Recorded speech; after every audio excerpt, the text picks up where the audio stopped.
네, 정치권의 동향을 대기자의 시선으로 짚어보는 목요 정치클럽 기자 대기자 시간입니다. 최병묵 전 TV조선 해설위원, 성환영 한겨레신문 선임 기자 두 분과 함께하겠습니다. 어서 오십시오. 네, 안녕하세요. 반갑습니다. 네. 오늘은 성 기자님께서 발제해 오셨죠? 예, 국회에서 인사청문회 진행하고 있죠. 네. 김행 여성가족부 장관 후보자 그리고 유인촌 문화체육부 장관 후보자 인사청문회 얘기하고요. 그다음에 다음 주 수요일이죠. 서울의 그 강서구청장 보궐선거가 있습니다. 그 두 가지 중심으로 전국 현안 얘기를 하면 될 것 같습니다. 네.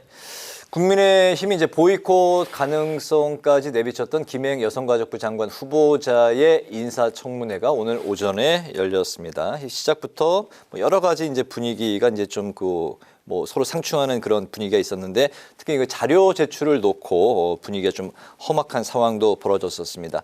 주식을 제3자에게 맡긴 주식 파킹 논란과 또 성차별 발언, 김건희 여사와의 친분이 그 주요 쟁점이었는데요. 이번 그 청문회 두 분 다 지켜보셨습니까? 어떻게 보셨습니까? 예, 중간중간 봤는데요. 네. 그 주식 파킹 문제는 자료 제출을 안 하면 사실 밝혀낼 방법이 없습니다. 그래서 네. 민주당에서 무슨 다른 결정적인 증거 같은 걸 좀 제시할 줄 알았는데 아직 그런 것 같지는 않아요. 그래서 그게 명백히 불법이라거나 이렇게 입증되는 상황은 아닌 것 같습니다. 그냥 논란으로 남을 것 같고요. 이 김행 장관 후보자는 사실은 굉장히 좀 언론계 네. 또 그 전에 여론조사 업계도 있었고요. 또 박근혜 대통령 때 청와대 대변인을 했었죠. 그래서 굉장히 경력이 화려한 편입니다. 영어를 써서 죄송하지만 이른바 커리어 우먼. 커리어 우먼이요? 네. 그래서 이제 자부심 같은 것도 있는 분인데 이 김건희 여사하고 친해서 장관 된 것 아니냐. 이제 여기에 대해서 굉장히 자존심 상해하는 것 같아요. 자존심이 좀 상한 것 같은 그런 표정이 역력합니다. 그래서 그 부분에 대한 해명이 많았는데 그게 또 사실 그게 관련이 없다라고 증명이 되는 게 아닙니다. 그래서 역시 이제 그 부분도 그냥 논란거리로 그냥 남고 네. 넘어가는 분위기인 것 같고요. 오늘 표정을 보니까 굉장히 좀 힘들어하는 것 같아요. 역시 이 60대 벌써 한 중반이죠. 굉장히 경력이 많은 사람인데도 이 국회 인사청문회 나와서 참 굉장히 좀 고생을 많이 한다 이런 느낌을 강하게 받았습니다. 네, 같은 언론인 또 출신이기 때문에 지켜보실 때 더 관심 있게 보셨을 법도 한데요. 어떤 부분을 포인트로 지켜보셨습니까? 그러니까 지금 말씀하신 대로 저 사실은 따져볼 부분들이 꽤 있어요. 네. 그러니까 미리부터 이 주식 파킹 문제나 이런 것들은 자료 제출을 적극적으로 요구를 하고 그다음에 그 관계 왜냐하면 그게 의문이 드는 것도 또 사실이거든요. 객관적으로 보면. 그래서 그런 부분을 조금 더 그 야당에서 깊이 파고들었으면 하는 아쉬움이 남는 거였고 네. 그다음에 김건희 여사와의 관계 이런 부분은 사실은 그거 규명하기가 쉽지가 않습니다. 근데 그것도 그냥 단순하게 그런 의혹이 있다더라 이런 정도로 그냥 그쳤어요. 그래서 좀 내실 있는 청문회가 됐었으면 하는 청문회라는 게 늘 그렇지만 네. 그런 이제 그 기대를 좀 무너뜨렸다 이렇게 볼 수가 있겠고 자료 제출 얘기는 어떤 청문회든지 늘 나오던 얘기라 이런 부분을 이제 또 청문회가 끝나면 반드시 나오는 얘기가 청문회 개선책 이런 얘기가 나오지 않습니까? 네. 근데 이번에도 이런 청문회를 정말 계속 해야 되느냐 말아야 되느냐 하는 그런 의문을 남긴 청문회였다 이렇게 생각합니다. 네, 오늘 또 유인촌 문체부 장관 후보자에 대한 인사청문회도 이제 진행이 됐고 이 시간까지도 이어지고 있는데요. 이명박 정부 시절 문화예술인 블랙리스트 의혹 그리고 두 아들의 아파트 매입 문제 또 이제 과거에 발언했던 발언의 태도가 이제 논란의 이제 도마 위에 올랐는데 이 유인촌 장관 후보자에 대한 공방은 어떻게 들으셨습니까? 역시 이제 좀 마찬가지예요. 좀 보기 좀 안쓰럽더라고요. 이분은 굉장히 성공한 문화예술인이시죠. 네. 또 장관을 이미 이명박 정부 때 했으니까 한 15년 만에 이제 돌아온 분인데, 네. 물론 옛날에 이제 우리나라 국무총리 중에 김종필 국무총리 이분이 박정희 대통령 때 국무총리하고 또 김대중 대통령 때 국무총리하고 이런 경우가 있고요. 미국의 럼스펠드 국방장관이 거의 한 20년 만에인가 다시 국방장관을 한 경우도 있습니다만 네. 이 장관직을 거의 한 15년 만에 이렇게 다시 맡겠다고 나선 것 자체가 좀 이례적입니다. 이게 본인이 꼭 문화예술인으로서 여러 가지 기여할 수 있는 바가 많이 있을 텐데 꼭 이렇게 장관을 이렇게 하겠다고 수락하신 이유가 뭔지 약간 좀 궁금하기는 해요. 오늘 굉장히 청문회 과정에서 고생이 많으셨고요. 지금도 뭐 보충 질의가 시작 됐다고 하는데 네. 역시 좀 좀 여러 가지 곤혹스러운 질문을 받고 좀 표정이 별로 안 좋은 것 같습니다. 오늘 시작하자마자 민주당 임오경 의원이죠. 그 전에 이제 유인천 장관 시절에 기자들한테 찍지 마 XX 욕설이라 제가 방송에서 그대로 할 수는 없고요. 이걸 이제 동영상을 트는 바람에 처음부터 좀 여당 의원들이 항의를 하고 좀 분위기가 이제 좀 험악했었어요. 또 이제 이른바 블랙리스트를 가지고 공방이 있었는데 블랙리스트는 있는 겁니다. 근데 그걸 본인이 나는 개입하지 않았다, 나는 모른다, 없다 이렇게 부인을 하니까 있고 뭐 당신 장관 후보자로서 지금 위증하고 있는 것 아니냐. 민주당 의원들은 그렇게 이제 강하게 추궁을 하고 있고요. 블랙리스트가 있다는 건 당시에 있었다는 건가요? 아니면 그 당시에 있었던 거고 어떤 예, 그렇습니다. 체제에서도 존재한다는 말씀인가요? 이제 둘 다죠. 어느 정권이나 이제 그런 의혹은 항상 좀 있었고요. 네. 특히 이명박 정부 시절에 문화부 블랙리스트 사건은 이제 여러 가지 국정원이라든가 이런 쪽에 문서로 좀 흔적이 남아 있습니다. 그런데 유인천 장관 후보자가 난 뭐 모른다, 그런 거 본 적 없다, 블랙리스트 존재하지 않는다 하는 바람에 민주당 의원들하고 언쟁을 좀 심하게 벌이는 그런 장면이 있었습니다. 네. 블랙리스트는요, 사실 지금 말씀하셨지만 저는 어느 정권이든지 이명박 정부든 뭐 박근혜 정부든 문재인 정부든 네. 다 있었다 이렇게 생각을 합니다. 저희들의 취재 경험상. 알겠습니다. 다만 그게 문서로서 존재하느냐 아니냐 이 차이일 뿐이다 이거죠. 그러니까 구도로 누구는 어디서 내보내고 누구는 정권이 바뀌었으니까 뭐 이런 식의 블랙리스트는 다 있었다는 거죠. 역대 정부에서. 네. 그래서 이제 일각에서는 정권과 함께 낙하산들은 다 정리해야 되는 것 아니냐. 이걸 아예 법제화하자. 이런 주장도 여야 모두에서 많이 나오고 있어요. 저는 찬동하는 편입니다. 거기에. 네. 근데 이제 실체가 없었다라고 지금 유인천 후보자가 얘기하는 부분은 본인이 보고를 안 받았다는 얘기인 것으로 보여요. 그러나 뭐 보고 받았는지 여부는 저희가 확언할 수가 없으니까. 네. 그러나 김행 후보자에 비해서는 유인천 후보자의 경우 상당히 어떤 정책적 공방에 좀 치중한 흔적들이 있어요. 오늘 공방을 보면. 네. 그런 점에서는 김행 후보자 청문회보다는 좀 건설적이었다. 전 이렇게 보지만 뭐 여전히 인사청문회가 안고 있는 여러 가지의 맹점들 네. 뭐 그런 것들은 그대로 노출이 됐다. 그래서 사실 여당이든 야당이든 뭐 이제 정권을 자기들이 지금은 뭐 국민의힘이 맡고 있지만 나중에 민주당이 또 맡을 거 아니겠습니까? 네. 그럴 경우에 이제 이런 청문회 제도를 어떻게 계속 이 상태로 유지해 나가야 될 것인가 하는 부분 지금 미리부터 좀 점검을 해봤으면 좋겠다. 제가 이런 말씀을 드립니다. 말씀하신 거는 인사청문회에서 늘 나오는 그런 숙제로 계속 이제 남아 있는 언급이 되는 이제 그런 부분인데 두 후보자에 대한 이제 국회에서의 보고서 채택 여부 그리고 이제 임명 처리에 대한 거는 좀 어떻게 예상을 하실까요? 이건 짧게 좀 들어볼까요? 예, 보고서 처리 아마 안 될 겁니다. 이건 여야가 합의가 되기 어려워요. 물론 네. 개별적으로 의원들을 만나면 좀 다른 얘기를 하긴 합니다. 국민의힘 의원들은 김행 후보자는 사실 우리가 방어가 좀 잘 안 되는 측면이 있다. 그래서 이제 청문회 일정을 잘 못 잡고 민주당이 단독으로 잡았다가 좀 유감 표명을 하고 다행히 이제 여야 의원들이 이제 같이 인사청문회를 진행을 했는데요. 또 여론조사를 결과를 봐도 김행 네. 후보자가 좀 가장 여론이 좀 나쁜 편입니다. 그런데 또 이제 장관 인사청문회라는 게 무슨 임명 동의 표결을 하는 게 아니고요. 사실은 대통령의 인사권, 어떤 행정부 수반으로서 장관 인사권을 가지고 있는 거죠. 그런데 네. 국회 인사청문회로 한번 이제 걸른다 이런 정도의 의미가 있습니다. 그래서 이게 여야가 합의해서 인사청문 보고서 채택을 못하더라도 대통령이 이제 다시 한번 좀 해달라 이렇게 법 절차가 그렇게 돼 있습니다. 요청을 하고 또 국회가 안 해주면 그냥 임명을 강행하는 이런 수순으로 윤석열 정부 들어와서 계속 장관 임명이 좀 그렇게 많이 됐는데 네. 이번 경우에도 뭐 그런 수순으로 가지 않을까 이렇게 예상이 됩니다. 보고서 채택은 좀 어려울 것이고 그리고 이제 대통령의 임명 강행 수순을 밟을 것이다. 네. 어떻게 보십니까? 아니 처음에 인사청문회 하기 전에 네.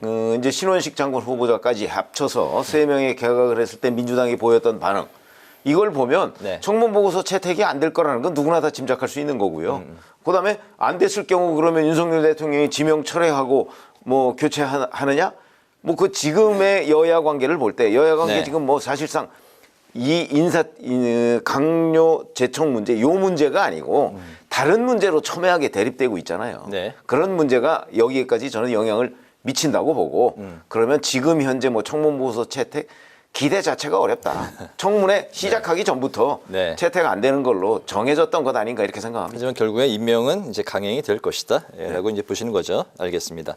그 내일 이제 표결이 또 하나 있는데요. 내일로 예정된 이균용 대법원장 후보자 임명 동의안 표결을 둘러싼 여야 간의 이제 수싸움도 치열한데 민주당은 이제 부결 쪽으로 당론이 좀 이제 가는 분위기 속에서 좀 신중한 상황이죠. 당론 채택은 내일 본회의 전까지 지켜보겠다는 입장이고 국민의힘은 이제 사법부의 수장마저 이제 정쟁거리로 삼는 거 아니냐 이렇게 이제 비판을 하고 있습니다. 내일 그 대법원장 후보자에 대한 임명 동의안 처리 결과 어떻게 예상을 하시고 또 결과에 따라서 이게 좀 또 어떤 파장이 있을지 어떻게 보십니까? 만약에 내일 이균용 후보자에 대한 그 임명 동의안 표결에서 부결이 나온다면 35년 만에 처음 있는 일입니다. 헌정사에서 지금 딱 한 번 있었거든요. 88년이요. 88년에. 그러니까 웬만하면 사실은 어차피 뭐 이균용 후보자든 뭐 88년에 정기승 후보자든 다 법관 출신들입니다. 네. 그렇죠. 법관 출신들에 대해서 이제 이런저런 검증을 거쳐서 그 대법원장으로 그 이제 그 기능할 수 있느냐 없느냐 뭐 이거를 결정하는 문제인데 그러면 그 수십 년 동안 법관을 한 사람에 대해서 이제 일종의 불신을 표시하는 거거든요. 네. 그게 그 웬만큼 아주 극단적인 사람을 임명하지 않는 한 사실은 웬만하면 사법부 구성에 관한 문제이기 때문에 해줘야 된다고 생각하고 저는 국민 여론도 아마 그런 쪽에 손을 들어줄 거라고 예상을 합니다. 네. 근데 이제 잘 아시다시피 아까도 제가 잠깐 말씀드렸지만 지금의 여야 관계가 워낙 그 극한으로 대립하고 있기 때문에 아마 이런 부분에 관해서도 저는 그 민주당에서 지금 부결 얘기가 계속해서 나오고 있잖아요. 네. 이 또한 사실은 이균용 후보자의 경우 일부 뭐 그 재산 등록 문제나 이런 거 외에는 뚜렷하게 그 사실은 안 된다는 그 결격 사유가 없습니다. 제가 보기에는. 네. 그런데도 어떤 일종의 정치적인 이유 때문에 더군다나 이재명 대표가 이제 사법 리스크가 있잖아요. 네. 그 사법 리스크 현재 진행형이거든요. 아마 이런 문제와 연관시켜서 민주당에서 부결하려고 하지 않을까 싶은 생각이 들고 그다음에 그 경우에 이제 일반 국민 여론은 아니 사법부 구성제 이거 부결하면 이제 앞으로 새로운 사람 네. 지명해서 또 절차를 밟아야 되거든요. 또 몇 달 갑니다. 네. 그럴 경우에 이제 후임 대법관 문제, 그다음에 내년 2월에 그 판사들 인사 문제까지 이제 네. 얽혀서 거의 그 사법부의 일종의 뭐 공동화 현상이 생길 가능성이 있거든요. 네. 이 부분에 대한 일반 국민의 따가운 시선을 민주당이 어떻게 견딜 수 있을 것인가 조금 의문입니다. 부결을 예상하시고 사법부 이제 공동화 현상에 대한 이제 우려까지 말씀을 하셨나요? 네. 네, 민주당이 그런 정치적인 부담이 있을 겁니다. 원래 그래서 대법원장 임명 동의 투표에서 부결을 하기가 쉽지가 않아요.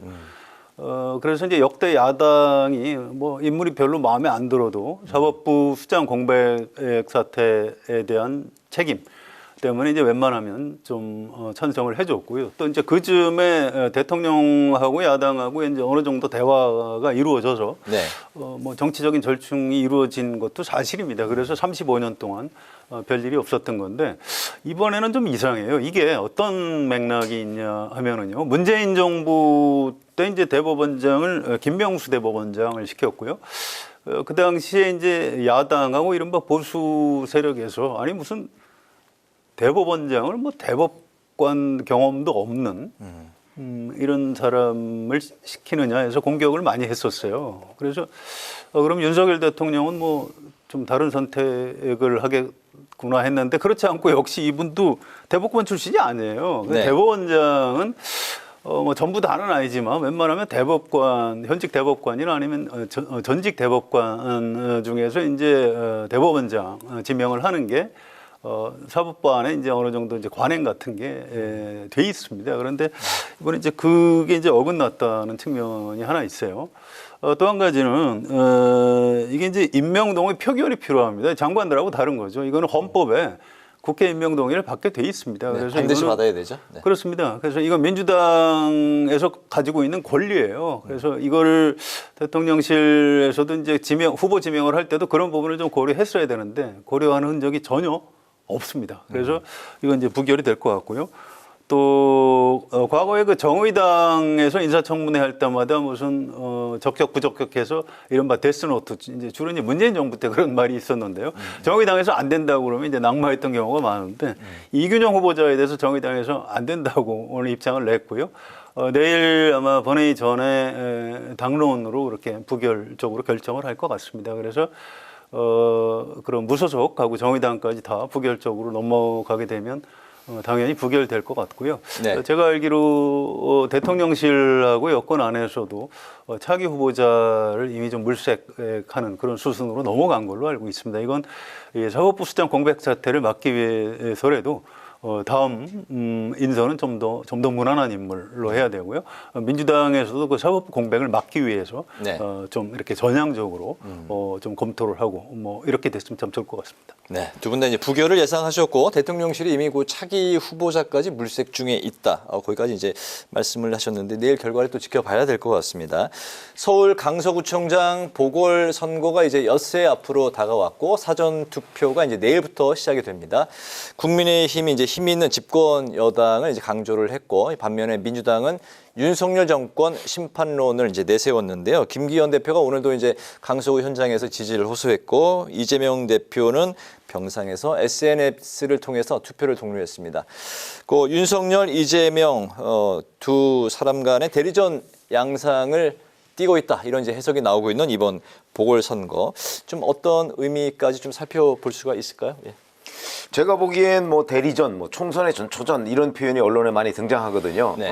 그러나 이거는 아마도 민주당 측의 과도한 확대 해석이라고 저는 봅니다. 왜 그러냐면 강서구라는 곳은 전통적으로 보면 뭐 간혹 그 국민의힘 뭐 의원이 당선된 적도 있고 네. 그다음에 뭐 구청장이 당선된 적도 있지만 전체적인 흐름을 보면 민주당에 굉장히 유리한 지역입니다. 그렇기 때문에 이걸 무슨 총선 전초전으로 몰아간다는 거는 저는 그 현상하고 잘 맞지 않는다. 그리고 무엇보다 이건 보궐선거거든요. 무슨 총선이나 대선이나 이런 거하고 같이 치러지는 선거가 아니에요. 네. 그러면 투표율이 얼마나 될까요? 아마 40%를 못 넘을 가능성이 대단히 높아요. 그럼 10명 중에 6명 이상이 투표하러 안 갔다는 얘기인데 여론을 측정하기에는 좀 너무 그 샘플 자체가 작다. 네. 그러니까 투표율이 낮다. 뭐 이런 점에서 본다면 결국은 조직 총동원 선거가 될 가능성이 대단히 높습니다.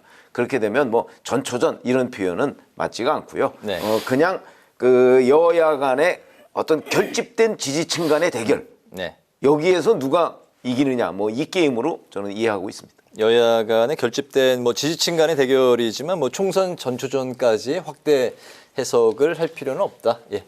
예, 뭐 그런 측면이 있습니다. 이게 이제 보궐선거가 김태우 후보가 구청장직을 잃으면서 생긴 보궐선거예요. 그래서 국민의힘에서 다른 후보를 냈으면 좀 더 승산이 있었을 텐데 왜 김태우 후보를 다시 냈는지 참 그 부분에 대해서 정부적 판단을 어떻게 한 건지 좀 의문이에요. 이게 네. 상식적으로는 이제 말이 안 되는 선거가 진행이 되고 있는 거죠. 그런데 이게 그 최근에 이재명 대표 구속영장이 이제 법원에서 기각이 됐고요. 그래서 지금 현재 그 윤석열 대통령하고 이제 여당을 지지하는 분들 사이에 어떤 그 위기감이 있습니다. 이러다 큰일 나겠다. 그래서 이 조직표를 아마 총동원할 것 같아요. 또 지금 서울의 국회의원들, 뭐 권영세, 나경원, 수도권의 안철수 이런 분들이 다 지금 강서에 가 있습니다. 그래서 거의 총동원 체제로 조직 선거를 치르고 있기 때문에 결과는 뚜껑을 열어봐야 알 수 있을 것 같습니다. 이게 어느 정도 이제 중도층이 투표를 하느냐 이런 부분 좀 더 봐야 될 것 같아요. 그래서 섣불리 그 결과를 예단하기는 좀 어려울 것 같고요. 백중세로 보시는 건가요? 선거는 항상 백중세로 봐야 됩니다. 네, 신중하게. 예, 그렇습니다. 이건 특히 재보궐선거에서는 이변이 많았거든요. 네. 그래서 이건 개표를 해봐야 알 수 있을 것이다. 이렇게 예측을 합니다. 알겠습니다. 마지막 이슈로 이제 넘어가 보겠습니다. 정부 여당이 포털사이트 다음에 축구 응원 페이지 여론 조작 의혹에 대해서 이제 공세 수위를 높이고 있습니다. 이게 이제 그 제2의 드루킹 댓글 조작 사건이 아니냐 이렇게 규정을 하면서 내년 총선 때 가짜 뉴스 확산을 통한 그 여론 조작을 이제 우려를 했고 이를 이제 차단하기 위해서 이제 그 총리는 TF 구성을 지시를 했습니다. 반면에 그 민주당은 포털 길들이기다 이러면서 이제 맞서고 있는데요. 여야의 이 다음 축구 응원 메시지에 대한 대응 뭐 어떻게 좀 지켜보시는지요? 아니 뭐 잘 아시다시피 이게 의문이 드는 건 사실이잖아요. 다음에서 한중 축구에 대한 응원전을 펼치는데 그 클릭하는 게 중국을 응원하는 숫자가 91%다. 이게 이해가 됩니까? 중국에서는 더군다나 다음에 그 접속도 안 되잖아요. 그러니까 의문이 드는 거는 저는 진상을 규명할 필요는 있다고 봅니다. 더군다나 지금 이제 뭐 총선 정치와 연관돼서 또 그런 조작 가능성 그런 가능성도 저는 있다고 보거든요. 그게 기술적으로 가능한지는 모르겠으나.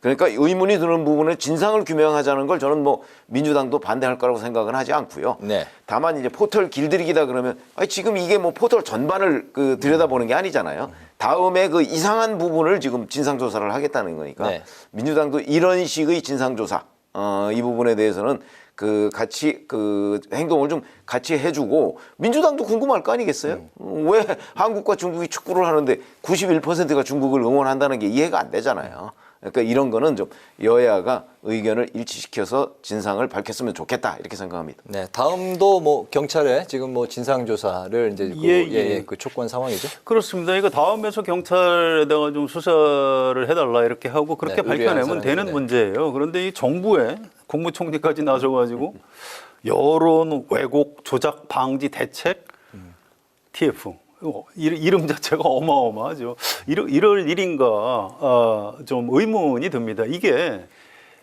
그 좀 이렇게 젊은 분들은 좀 많이 아는 사건이 있어요. 이게 2004년에 농심 켈로그에서 그 시리얼 브랜드를 갖고 이제 홍보를 하려고요.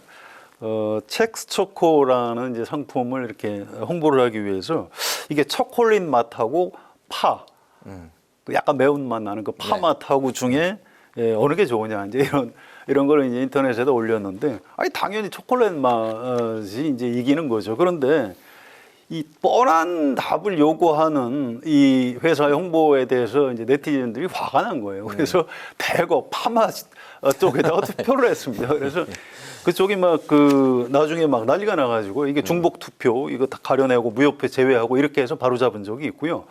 일본에서도 비슷한 일이 2012년에 벌어졌습니다. 똑같아요. 켈로그, 일본 켈로그인데요.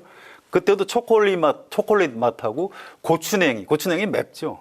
고추냉이 맛하고 어느 게 더 좋으냐 했는데 이 일본 네티즌들도 화가 난 거예요. 우리를 지금 가지고 장난을 치냐? 그래서 고추냉이 맛에다가 태고 몰표를 던져서 똑같은 현상이 나타났군요. 그렇습니다. 그래서 이제 일본에서 이제 그걸 바로 잡느라고 좀 난리가 난 적이 있습니다. 그래서 이건 글쎄 이게 어느 정도까지 이렇게 심각하게 볼 문제인지 물론 진상조사를 해봐야 알겠습니다만 네. 이런 현상이 그 인터넷에서 굉장히 좀 자주 벌어지고 있습니다. 이거 뭐 신속히 진상 규명을 하면 일종의 해프닝으로 끝나지 않을까 이렇게 생각을 합니다. 그렇게 보시는군요. 오늘 한 줄 논평을 들으면서 마무리를 해보겠습니다. 최 의원님부터 들어볼까요? 네, 조금 전에 저희가 서울 강서구청장 보궐선거 얘기를 했었죠. 근데 이제 투표율 자체가 워낙 낮을 것으로 예상이 되기 때문에 아마 뭐 그 정도를 가지고 뭐 내년 총선에 민심의 풍향계를 가늠할 수 있다 이렇게 볼 수는 없어요. 그래서 오늘 한 줄 논평은 네. 강서구청장 보선 총선과 다르다로 하겠습니다. 네. 예, 우리나라 대통령이 되면 당선자나 대통령이나 제일 힘든 게 뭐냐면 인사입니다. 뭐 능력 있고 참신한 인사를 찾아야 되는데 능력이 있으면 참신하지 않고요. 좀 참신하면 능력이 있는지 없는지 알 수가 없다고 합니다. 그래서 이 대통령이 되는 분, 정권을 잡고자 하는 분들은 이 인재풀을 굉장히 많이 가지고 있어야 되는데 네.